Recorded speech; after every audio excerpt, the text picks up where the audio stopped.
Baik, sebelumnya Assalamualaikum warahmatullahi wabarakatuh. Terima kasih atas kesempatannya.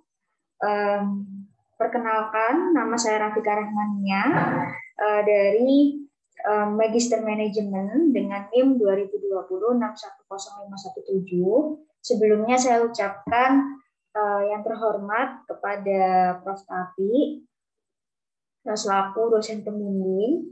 Pada hari ini saya akan mencoba untuk mempresentasikan terkait dengan proposal metodologi penelitian saya yang berjudul pengaruh disiplin kerja dan motivasi kerja terhadap kinerja karyawan dengan kepuasan kerja sebagai variabel intervening, studi pada Kantor Perwakilan Bank Indonesia Provinsi Jawa Timur.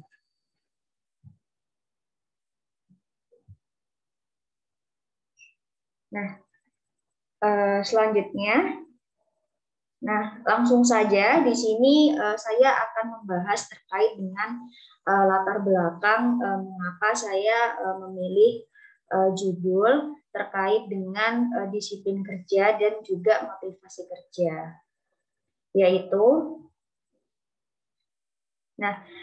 di mana saat ini terkait dengan adanya era 4.0 menyebabkan dampak yang kuat pada human resource management. Nah, sehingga pada hal tersebut setiap organisasi harus menghadapi tantangan dengan melaksanakan berbagai peralihan kerangka berpikir dan juga perbaikan pada setiap manajemen di setiap organisasinya. Nah, salah satunya adalah di bagian human resource management atau pada terkait dengan sumber daya manusianya. Nah, banyak sekali langkah yang dilakukan oleh perusahaan di dalam organisasi. Salah satunya adalah dengan membuat langkah perubahan kerangka berpikir. Nah, di mana human resource management ini sebagai hal yang paling diutamakan. Nah, membahas terkait dengan sumber daya manusia pastinya tidak jauh-jauh dari tenaga kerja, di mana tenaga kerja ini adalah sumber daya yang paling vital bagi sebuah perusahaan karena memiliki kemampuan, energi, dan daya cipta yang sangat diperlukan untuk mencapai target visi misi perusahaan. Nah, di mana dalam penilaian tenaga kerja ini kemampuan perusahaan juga melekat pada kemampuan perseorangan itu sendiri. Nah, pada penelitian Sabiri dan Ilham pada tahun 2020 menilai bahwa kemampuan seseorang tersebut semakin baik secara terus-menerus, baik secara langsung maupun tidak langsung akan memberikan dampak pada kemampuan perusahaan. Nah, di mana juga setiap organisasi pada perusahaan didorong untuk bisa mencapai mengelaborasi dan juga menjaga human capital yang berkompeten. Nah, di mana di sini untuk dapat menghasilkan pertambahan output yang bernilai tinggi dalam terkait dengan kemampuan tenaga kerja atau dalam sumber daya manusianya ini harus diciptakan output yang bernilai daya tinggi dan tepat guna. Nah, dalam hal ini mereka dapat dinilai bahwa semakin besar mutu dan karakteristik tenaga kerja, maka semakin besar pula tingkat kemampuan tenaga kerja dalam menjalankan tanggung jawab yang diberikan.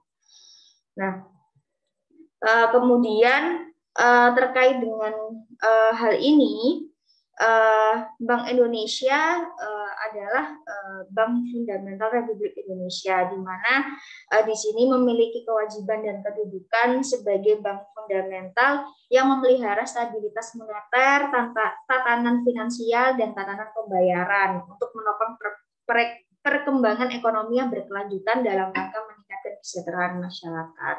Nah, di mana sebagai bank yang mempunyai kapabilitas luas yang memegang ekonomi Indonesia, Bank Indonesia sangat memerlukan human capital yang sungguh-sungguh bersedia untuk bisa mengemban kewajiban besar ini.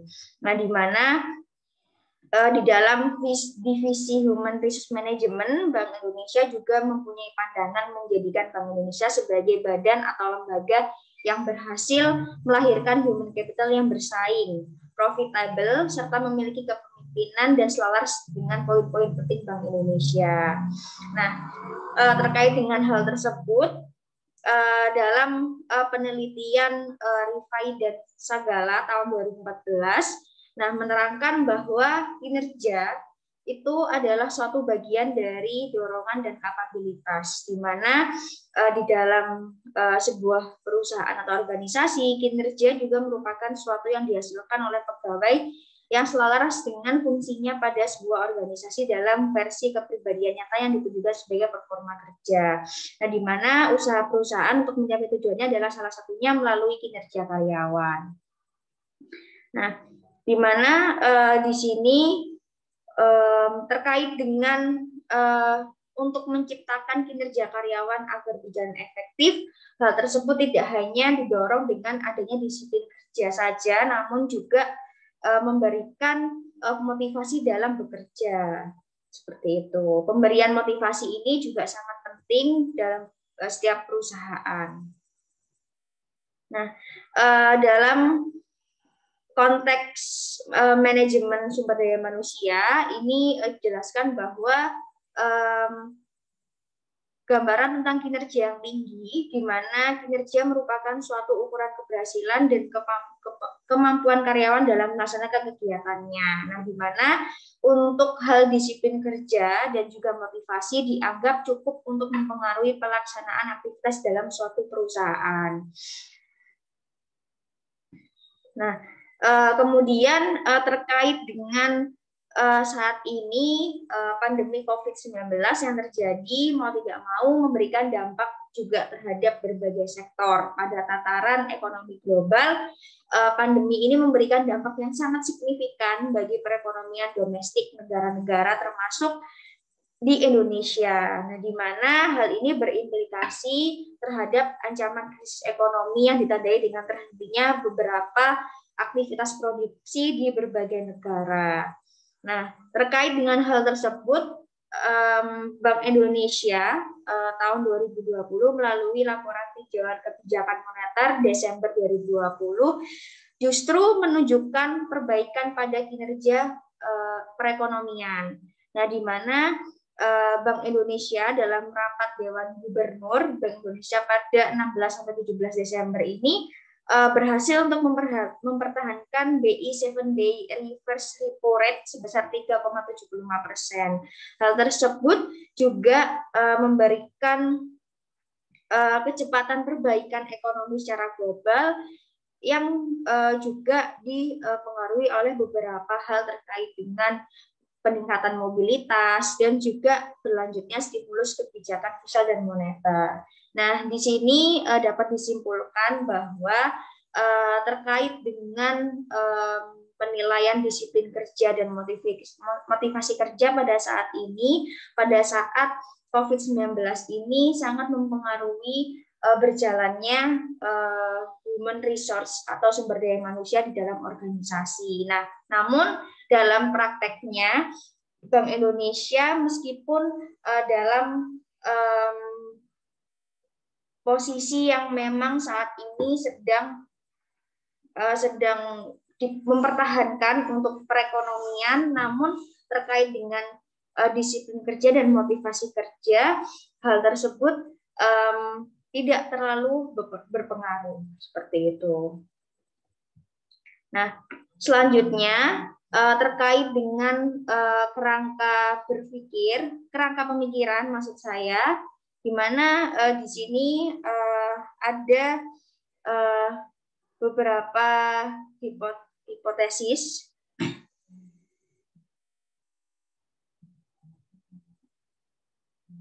Nah, di mana di sini yang pertama adalah pengaruh disiplin kerja terhadap kinerja karyawan atau kinerja pegawai, di mana di sini menurut penelitian dari Sahanggamu dan Sylvia bahwa disiplin kerja ini signifikan dan berpengaruh positif terhadap kinerja karyawan. Karena disiplin kerja yang baik dengan cara mengikuti aturan-aturan perusahaan. Nah, di mana hal ini juga didukung oleh penelitian Kurniawan dan Arasi tahun 2015 bahwa disiplin kerja berpengaruh positif signifikan terhadap kinerja karyawan. Karena disiplin kerja yang baik mencerminkan bahwa fungsi MSDM telah dilaksanakan sesuai dengan rencana. Hal ini menunjukkan bahwa semakin tinggi disiplin kerja, maka semakin tinggi kinerja karyawan. Jadi hipotesisnya adalah semakin tinggi disiplin kerja, maka semakin tinggi kinerja karyawan. Yang nomor 2 yaitu pengaruh motivasi kerja terhadap kinerja karyawan, di mana di sini dalam penelitian Larasati dan Alini tahun 2014, dalam penelitiannya menunjukkan bahwa motivasi kerja memiliki pengaruh positif dan signifikan terhadap kinerja karyawan. Karena motivasi merupakan dorongan kepada karyawan agar mau bekerja keras dan berusaha memberikan yang terbaik bagi perusahaan. Di mana hipotesis ini di sini adalah menunjukkan bahwa semakin tinggi motivasi kerja, maka semakin tinggi kinerja karyawan. Seperti itu. Kemudian yang ketiga adalah pengaruh disiplin kerja terhadap kepuasan kerja, yang dimana dalam penelitian Priyadana dan Bayu menunjukkan bahwa disiplin kerja mempengaruhi kepuasan kerja karyawan. Dan ini dibuktikan dengan melaksanakan pekerjaan dengan lancar sesuai aturan, keselesaian dengan pegawai lain dalam bekerja, dan sikap menghormati antar pegawai. Nah, hal ini untuk hipotesisnya menunjukkan bahwa semakin tinggi disiplin kerja, maka semakin tinggi kepuasan kerja.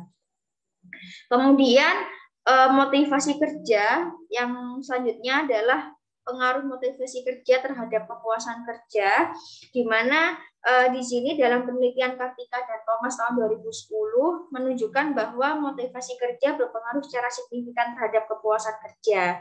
Nah, keadaan ini terjadi apabila ada kesamaan harapan karyawan dan perusahaan, di mana karyawan bekerja dengan baik, sedangkan perusahaan memberikan kompensasi yang sesuai dengan kerja mereka. Nah, hipotesisnya adalah semakin tinggi motivasi kerja, maka semakin tinggi kepuasan kerja. Dan selanjutnya yaitu pengaruh kepuasan kerja terhadap kinerja karyawan, di mana di sini menurut penelitian dari Indrawati tahun 2013, dalam penelitiannya membuktikan bahwa kepuasan kerja karyawan berpengaruh signifikan positif terhadap kinerja karyawan. Perusahaan memberikan apa yang dibutuhkan oleh karyawan, sehingga karyawan akan memberikan pelayanan terbaiknya kepada perusahaan. Nah, hipotesisnya adalah semakin tinggi kepuasan kerja, maka semakin tinggi kinerja karyawan. Nah, selanjutnya, ini adalah hipotesis penelitian yang tadi sudah saya jelaskan sebelumnya. Kemudian di sini langsung masuk ke metodologi penelitian, di mana di sini identifikasi variabelnya adalah variabel bebas atau X-nya adalah disiplin kerja dan motivasi kerja, kemudian variabel intervening atau Z-nya adalah kepuasan kerja, dan juga variabel terikatnya adalah kinerja karyawan. Nah, di sini pengukuran variabelnya menggunakan skala Likert. Nah, di mana di sini ada beberapa kriteria penilaian indikator, di mana dalam kriteria penilaian indikator akan digunakan dua bentuk pernyataan, yaitu pernyataan positif dan negatif. Nah, pernyataan yang bersifat positif akan diberikan skor 5, 4, 3, 2, 1, sedangkan untuk pernyataan yang bersifat negatif, maka kriteria penilaiannya diberikan skor 1, 2, 3, 4, 5. Nah, kemudian selanjutnya adalah terkait dengan populasi dan sampel, di mana di sini populasinya adalah karyawan di kantor perwakilan Bank Indonesia Provinsi Jawa Timur. Nah, dalam penelitian ini sampel yang digunakan adalah 53 orang karyawan dari 76 orang karyawan. Nah, kemudian untuk teknik pengambilan sampelnya adalah menggunakan non-probabilitas atau non-probability sampling method, non-randomly sampling. Nah, di mana di sini terkait dengan hal tersebut, terkait dengan pemilihan dari teknik pengambilan sampel ini meliputi sampel sistematis, kemudian kuota aksidental, purposif, jenuh, dan snowball. Nah, sampel dalam penelitian untuk penelitian ini adalah tadi yaitu karyawan di kantor perwakilan Bank Indonesia Provinsi Jawa Timur. Kemudian untuk instrumen penelitian, di mana di sini ada beberapa variabel yang selanjutnya digunakan untuk menentukan indikator yang akan diukur. Nah, terkait dengan hal tersebut, instrumen dalam penelitian ini adalah kuesioner, di mana kuesioner ini adalah sejumlah pernyataan tertulis yang digunakan untuk memperoleh informasi dari responden. Nah, di mana ada beberapa indikator yang diambil.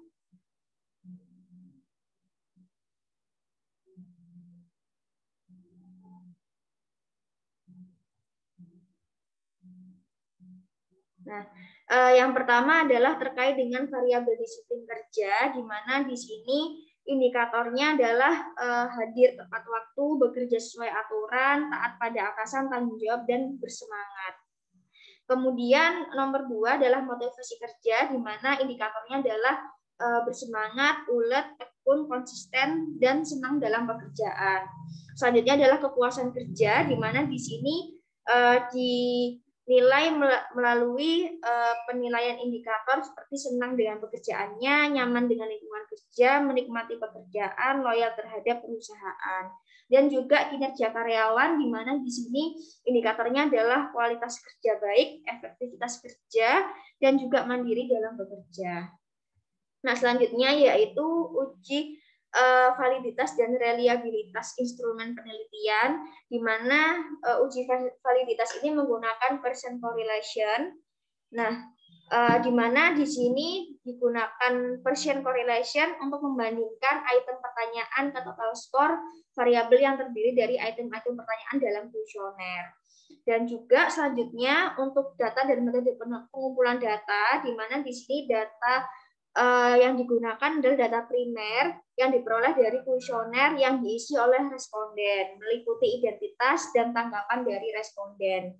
Kemudian teknik pengumpulan datanya dilakukan dengan cara memberikan kuesioner atau memberikan seperangkat pertanyaan kepada responden.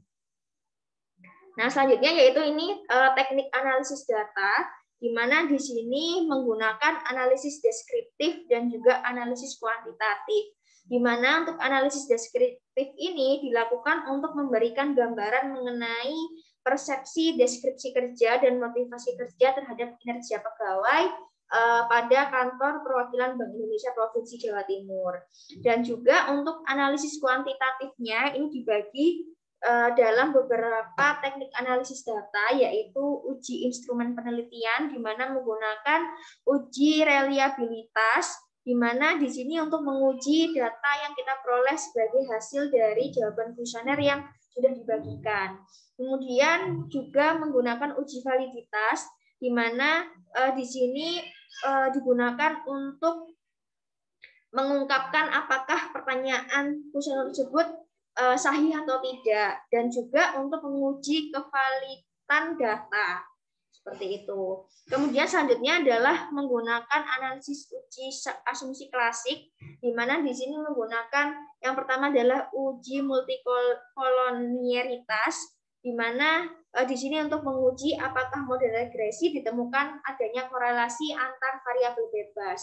Kemudian yang kedua adalah uji heteroskedastisitas, di mana untuk menguji apakah dalam model regresi terjadi ketidaksamaan varians dari residual satu pengamatan ke pengamatan lain. Dan juga yang ketiga adalah uji normalitas, di mana digunakan untuk menguji apakah dalam model regresi data variabel dependen dan independen ini bisa dipakai, yang dipakai berdistribusi normal atau tidak. Kemudian selanjutnya adalah uji statistik, di mana menggunakan yang pertama adalah uji koefisien determinasi R2, di mana untuk dilakukannya pengujian ini dilakukan untuk menilai bahwa apakah ada hubungan yang sempurna antara variabel independen dan variabel dependen. Kemudian uji signifikansi simultan atau uji F, di mana digunakan untuk mengetahui seberapa jauh semua variabel independen secara bersama-sama dapat mempengaruhi variabel dependen. Dan selanjutnya yaitu uji signifikansi parameter individual atau uji T, di mana di sini digunakan untuk melihat tingkat signifikansi variabel independen yang mempengaruhi variabel dependen secara individu atau sendiri-sendiri. Nah, terakhir yaitu analisis jalur, di mana untuk menguji pengaruh variabel intervening. Nah, di mana digunakan untuk metode analisis jalur PET ini. Nah, di mana di sini dalam penelitian ini kinerja karyawan sebagai variabel dependen, kemudian disiplin kerja dan motivasi kerja sebagai variabel independen, dan kepuasan kerja sebagai variabel intervening atau mediasi. Nah, sekian presentasi metode penelitian yang bisa saya sampaikan. Untuk barangkali ada pertanyaan atau ada tambahan terkait dengan presentasi yang sudah saya sampaikan, dipersilahkan. Sekian yang bisa saya sampaikan, kurang lebihnya saya mohon maaf. Wassalamualaikum warahmatullahi wabarakatuh.